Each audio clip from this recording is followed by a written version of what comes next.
Hello students, आज हमारा topic है एरिया रिलेटेड टू सर्कल में सम डेफिनेशंस एंड एक्सरसाइज 12.2 में क्वेश्चन नंबर 1, 2 एंड 3। तो स्टार्ट करते हैं हम सम डेफिनेशन से। तो सम डेफिनेशन में फर्स्ट डेफिनेशन जो है वो है आर्क।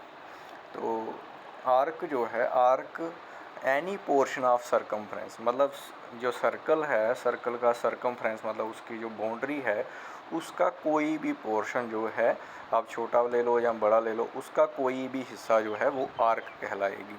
जैसा कि in figure A P B is minor arc, जैसा कि आप पहली डायग्राम में देखो, उसमें ए पी बी जो है वो माइनर आर्क है, जबकि ए क्यू बी जो है वो मेजर आर्क है, क्योंकि ए क्यू बी जो है वो बड़ा हिस्सा है सरकमफ्रेंस का और ए पी बी जो है वो छोटा हिस्सा है।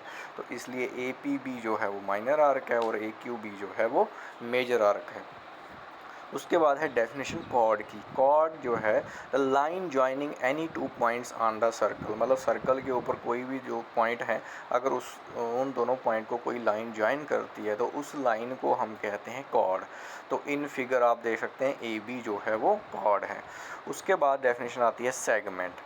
तो सेगमेंट, अब जैसा कि आप देख रहे हैं फर्स्ट फिगर में, ए बी जो है वो सर्कल को दो हिस्सों में डिवाइड कर रही है। तो दो हिस्से मतलब सेगमेंट्स, तो दो सेगमेंट में डिवाइड कर रही है, एक मेजर सेगमेंट है, एक माइनर सेगमेंट है। तो अब ये कार्ड जो है ये सर्कल को दो हिस्सों में डिवाइड करती है और इनको कहते हैं सेगमेंट्स। तो मेजर सेगमेंट जो है आप डायग्राम में देख सकते हैं वो है ए बी क्यू।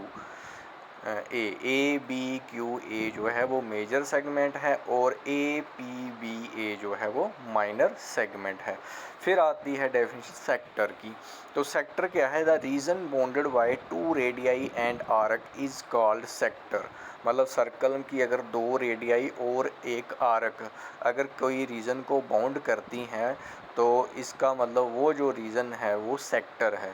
जैसा कि आप डायग्राम में देख सकते हैं, डायग्राम 2 में ए पी बी जो है ये आर्क है और ओ ए और ओ बी जो है वो रेडियाई हैं। ए पी बी जो है वो माइनर आर्क है। तो इसलिए ये जो बाउंडेड रीजन है इसको कहेंगे माइनर सेक्टर। और ओ ए और ओ बी और आर्क बी ओ ए जो है वो मेजर आर्क है। तो इसलिए जो ऊपर वाला जो सेक्टर है वो कहलाएगा मेजर सेक्टर। तो ए ए बी जो आर्क है, ए पी बी जो है वो माइनर आर्क है, इसलिए वो माइनर सेक्टर हो गया। और बी क्यू ए जो है वो मेजर आर्क है, इसलिए जो ऊपर वाला जो सेक्टर है वो मेजर सेक्टर हो गया। फिर चलते हैं आगे। आगे है लेंथ ऑफ आर्क, मतलब आर्क की लेंथ कितनी है वो हमने निकालना है, उसका फार्मूला। तो व्हेन सेक्टर एंगल, अगर हमारे पास सेक्टर एंगल है थीटा, मतलब एंगल जो है वो ए ओ बी जो है वो थीटा है। डायग्राम 2 में आप देखो ए ओ बी जो है वो थीटा रखा है। तो ए ओ बी जो है वो सेक्टर एंगल है, तो सेक्टर एंगल हमने थीटा रखा है। अब अगर ये सेक्टर एंगल जो है अगर ये 360 डिग्री हो जाए, अगर 360 डिग्री हो जाए तो मतलब ये पूरी सर्कल हो गई। अगर ये पूरी सर्कल होगी तो इसका मतलब जो आर्क की लेंथ होगी वो पूरा सरकमफ्रेंस होगा। तो सरकमफ्रेंस कितना होता है, उसका फार्मूला क्या है? 2 पाई आर। इट मीन्स अगर हमारा sector angle A O B 360 degree है तो आर्क लेंथ कितनी होगी? 2 पाई आर। तो we know that length of arc when sector angle A O B equals to 360 degree is 2 pi r. तो the length of arc, अब हमारा angle A O B अगर 1 degree है, 1 degree है, तो फिर हमारे जो आर्क है, हमारी आर्क की लेंथ कितनी होगी? 2 pi r divide by 360 degree. तो length of arc when sector angle A O B जो है, when sector angle A O B जो है अगर थीटा है तो फिर हमारी जो लेंथ है आर्क की वो कितनी होगी? 2 pi r into theta divide by 360 degree. मतलब थीटा से हम मल्टीप्लाई करेंगे, जैसा कि हमने 1 डिग्री का निकाला तो 2 पाई आर डिवाइड बाई 360 आया। अब जितना भी एंगल होगा उसको मल्टीप्लाई करना है 2 पाई आर 360 डिग्री से, तो हमारी आर्क की लेंथ जो है वो निकल जाएगी। तो it means length of arc का जो फार्मूला आ गया वो आ गया 2 pi r into theta divide by 360 degree. It means अगर हमारे पास रेडियस है और सेक्टर एंगल है तो हम किसी भी आर्क की लेंथ निकाल सकते हैं बाय यूजिंग दिस फार्मूला। उसके बाद है area of sector. Area of sector निकालना है, तो जब हमारे पास सेक्टर एंगल है A O B is equals to theta, तो we know that area of circle when sector angle A O B equals to 360 degree. मतलब अगर हमारा सेक्टर एंगल 360 डिग्री हो जाएगा तो एरिया ऑफ आर्क जो होगा वो पूरा सर्कल हो जाएगा। तो पूरा सर्कल का एरिया क्या होता है, इज पाई आर स्क्वायर, वो पाई आर स्क्वायर है। तो area of sector when sector angle A O B is 1 degree, तो जब 1 डिग्री होगा तो तब कितना होगा, पाई आर स्क्वायर को हम डिवाइड करेंगे 360 डिग्री से। तो जब हमारा angle A O B theta होगा तो तब कितना होगा, pi r square divide by 360 degree into theta. तो इसी तरह हमने निकाल लिया फार्मूला सेक्टर का एरिया निकालने का। तो सेक्टर का एरिया निकालने का फार्मूला आ गया pi r square 360 into theta, जहाँ pi r square into theta divide by 360 degree, ये हो गया एक फार्मूला। अब अगर इसको मैं मल्टीप्लाई करूँ 2 से, ऊपर 2 से डिवाइड करूँ, जैसा कि लिखा हुआ है 1/2 इंटू 2, तो 2 पाई आर। अब आर स्क्वायर है ना, तो आर इंटू आर हो गया, तो 2 पाई और आर लिख दिया। अब ये जो आर इंटू आर होना था, आर को मैंने लास्ट में लिखा, वो आगे बताता हूँ कि क्यों। और into theta divide by 360 degree. अगर आप गौर से देखेंगे 2 pi r into theta divide by 360 degree, अभी अभी मैंने बताया ये लेंथ ऑफ आर्क है, तो it means 2 pi r into theta divide by 360 की जगह हम लिखेंगे एल, एल मतलब लेंथ ऑफ आर्क। तो हमारे पास एक और फार्मूला बन गया एरिया ऑफ सेक्टर का 1/2 इंटू एल इंटू आर। तो इट मीन्स अगर हमारे पास रेडियस है, थीटा है, मतलब सेक्टर एंगल है, तो हम एरिया ऑफ सेक्टर निकाल सकते हैं। हाँ, अगर हमारे पास ये दोनों नहीं है, तो हमारे पास रेडियस है और लेंथ ऑफ आर्क है, तो तब भी हम एरिया ऑफ सेक्टर निकाल सकते हैं by using area of sector formula is equals to 1/2 into l into r. L is the length of arc and r is the radius of circle. और अब चलते हैं हम, अब ये दोनों फार्मूले की मदद से हम ये एक्सरसाइज सॉल्व करेंगे। तो एक्सरसाइज 12.2 में क्वेश्चन नंबर 1 है, find the area of sector of a circle with radius 6 centimetre if angle of the sector is 60 degree. तो अब हमारे पास जो सर्कल है उसका रेडियस उसने दिया है 6 सेंटीमीटर है, और उसका सेक्टर एंगल जो दिया है उसने 60 डिग्री दिया है। तो अब हम पहले वाला फार्मूला लगा के pi r square into theta divide by 360 लगा के तो इसका एरिया निकाल सकते हैं।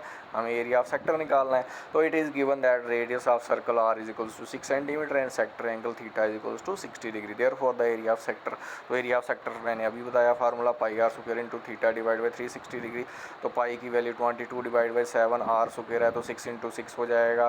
तो थीटा हमारे पास 60 है, 60 डिवाइड बाई 360 डिग्री। तो सॉल्व करेंगे, सॉल्व करने के बाद एरिया ऑफ सेक्टर आएगा 132 डिवाइड बाई 7 सेंटीमीटर का स्क्वायर। तो अब 132 को 7 से अगर डिवाइड करेंगे तो आंसर आएगा 18.86 सेंटीमीटर स्क्वायर। तो इसका मतलब हमारा जो एरिया है सेक्टर का वो कितना आ गया, 18.86 सेंटीमीटर स्क्वायर। अब चलते हैं क्वेश्चन नंबर 2 के ऊपर। क्वेश्चन नंबर 2 है, find the area of A quadrant. अब हमें क्वाड्रेंट का निकालना है, क्वाड्रेंट ऑफ ए सर्कल। तो क्वाड्रेंट ऑफ सर्कल का हमने एरिया निकालना है हुज सरकमफ्रेंस इज 22 सेंटीमीटर, जिसका सरकमफ्रेंस कितना है 22 सेंटीमीटर।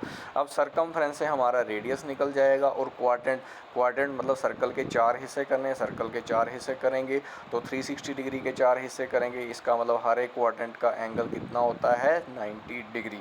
तो क्वाड्रेंट एंगल कितना होगा, मतलब सेक्टर एंगल कितना होगा 90 डिग्री। तो रेडियस वहाँ से निकल जाएगा सरकमफ्रेंस से, और क्वाड्रेंट एंगल हमें पता है 90 डिग्री होता है। तो फिर से यही फार्मूला लगाएंगे तो हमारा एरिया ऑफ क्वाड्रेंट निकल जाएगा। तो it is given that circumference of circle कितना है 22 सेंटीमीटर। सरकमफ्रेंस का फार्मूला है 2 पाई आर। तो 2 पाई को दूसरी तरफ शिफ्ट किया, 22 को डिवाइड करेगा, सॉल्व किया तो हमारे पास रेडियस कितना आ गया 7 divide by 2 centimetre. Also central angle. अब सेंट्रल एंगल फॉर किसका, हमने क्वाड्रेंट का एरिया निकालना तो उसी का। तो अभी भी मैंने बताया वो कितना होता है 90 डिग्री। अब थीटा कितना आ गया 90 डिग्री। तो देयरफॉर एरिया ऑफ क्वाड्रेंट किसके बराबर होगा, pi r square into theta divide by 360 degree. तो सॉल्व करेंगे, आर की वैल्यू कितनी है 7/2, पाई की वैल्यू 22/7 और थीटा कितना है 90/360 डिग्री और मल्टीप्लाई किया तो सारा आंसर कितना आ गया 77/8 सेंटीमीटर स्क्वायर। इसका मतलब क्वाड्रेंट का एरिया कितना आ गया 77/8 सेंटीमीटर का स्क्वायर।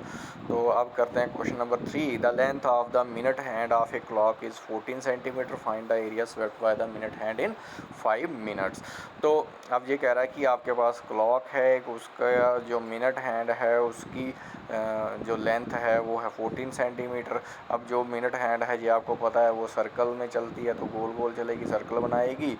तो अब जब सर्कल बनाएगी तो जो उसकी लेंथ होगी वो रेडियस बन जाएगा। इट मीन्स रेडियस कितना आ गया हमारे पास 14 सेंटीमीटर।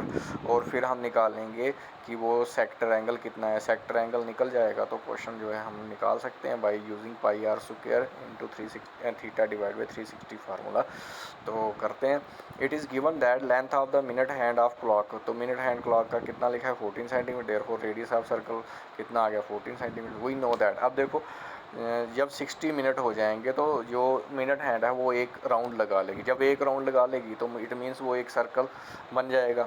जो भी उसने एरिया कवर किया वो एक सर्कल का एरिया बन जाएगा, है ना।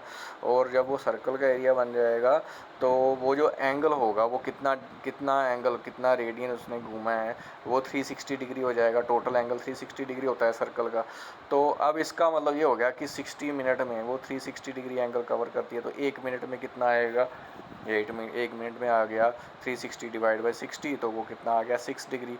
तो 5 मिनट में कितना आएगा हमारा ये जो सेक्टर एंगल है वो आ जाएगा 6 डिग्री इंटू 5। तो 6 डिग्री से 5 को मल्टीप्लाई किया तो हमारे पास सेक्टर एंगल थीटा जो है वो कितना आ गया 30 डिग्री।